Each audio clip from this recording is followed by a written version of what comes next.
Hello all, last వీడియోలో నత్తారామేశ్వరం చూసారు కదా. ఈ వీడియోలో అయితే మల్లిపూడి శివాలయం చూసేద్దాం. తృప్తిగా మల్లిపూడి, నత్తారామేశ్వరం ఈ మూడు ప్రదేశాల్లో పూర్వం మునులు తపస్సు చేశారంట. మూడు గ్రామాలు త్రిలింగ క్షేత్రాలుగా ప్రసిద్ధి చెందాయంట. అలాగే ఈ మూడు దేవాలయాల్లో ఉన్న శివలింగాల్ని ఒకటే రోజు దర్శనం చేసుకుంటే మంచిదంట. మల్లిపూడిలో ఉన్న శివలింగం అయితే ఇదే, మీరు కూడా దర్శనం చేసుకోండి. ఇక్కడ ఆవులకి సపరేట్గా ఒక షెడ్ కూడా ఉంది. దాని పక్కనే చూసారా క్యూట్ క్యూట్ కుక్క పిల్లలు కూడా ఉన్నాయి. ఈ ప్రదేశం అంతా చాలా ప్రశాంతంగా ఉంది. అలానే ఈ మల్లిపూడి శివాలయానికి పక్కనే వేణుగోపాల స్వామి గుడి కూడా ఉంది. ఈ ఆలయ ప్రాంగణంలోనే పెద్ద జమ్మి చెట్టు ఉంటే ప్రదక్షిణ చేస్తున్నాను. మొత్తానికి ఎన్నో రోజుల నుంచి దర్శనం చేసుకోవాలనుకుంటున్న కోరిక ఈ రోజుకి నెరవేరింది. శివుడు ఆజ్ఞ లేనిదే చీమైనా కొట్టదంటారు కదా, ఆయన ఆజ్ఞాపించాడేమో.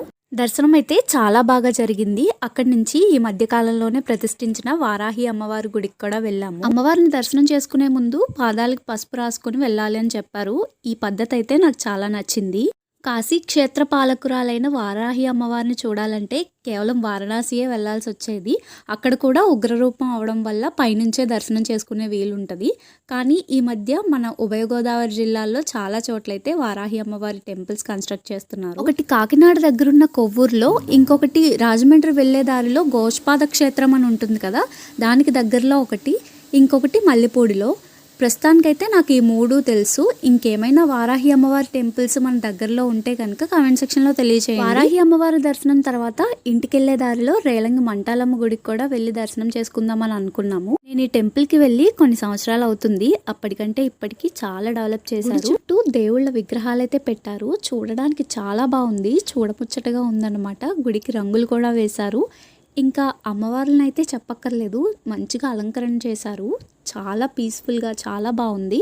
గుడి ప్రాంగణంలో నాకైతే ఈ చెట్టు కనిపించింది. ఈ చెట్టుకున్న పువ్వుల్ని మీరు అబ్జర్వ్ చేసినట్టయితే ఓపెన్ చేయగానే మీకు చిన్న శివలింగం లాగా ఇంకా పాము పడగలాగా ఉంటుంది. ఈ చెట్టు మీకు ఎవరికైనా తెలుసా? తెలిస్తే దీన్ని ఏమంటారనేది కమెంట్ సెక్షన్ లో తెలియజేయండి. అలాగే ఈ చెట్టుకున్న పూలని చేత్తో కొయ్యకూడదు, ఎప్పుడైనా అవి కిందకి రాలినప్పుడు తీసుకోవచ్చు. ఇదిగా మల్లిపూడి నత్తారామేశ్వరంలో ఉన్న శివాలయాలు, మల్లిపూడి వారాహి అమ్మ టెంపుల్, రాలంగి మెంటాలమ్మ టెంపుల్, ఈ టెంపుల్స్ అన్నిటిని ఒక రోజే కవర్ చేసాము. ఒక్క లీవ్ పెట్టుకోవడం వల్ల ఇన్ని దేవాలయాలను దర్శనం చేసుకోవచ్చని ఈ రోజే అర్థమైంది నాకు. రొటీన్ గా ఉండే ఆఫీస్ వర్క్ నుంచి చిన్న బ్రేక్ తీసుకుని ఇలా టెంపుల్స్ ని దర్శనం చేసుకోవడం వల్ల పుణ్యం సంగతి ఎలా ఉన్నా గానీ పాజిటివ్ వైబ్స్ వస్తాయి. ఇంకా చాలా రిలాక్స్డ్ గా అనిపిస్తుంది. ప్రశాంతమైన వాతావరణంలో టైం స్పెండ్ చేయడం వల్ల మైండ్ కూడా రిఫ్రెష్ అవుతుంది. ఇది నా ఒపీనియన్, మీరేమంటారు?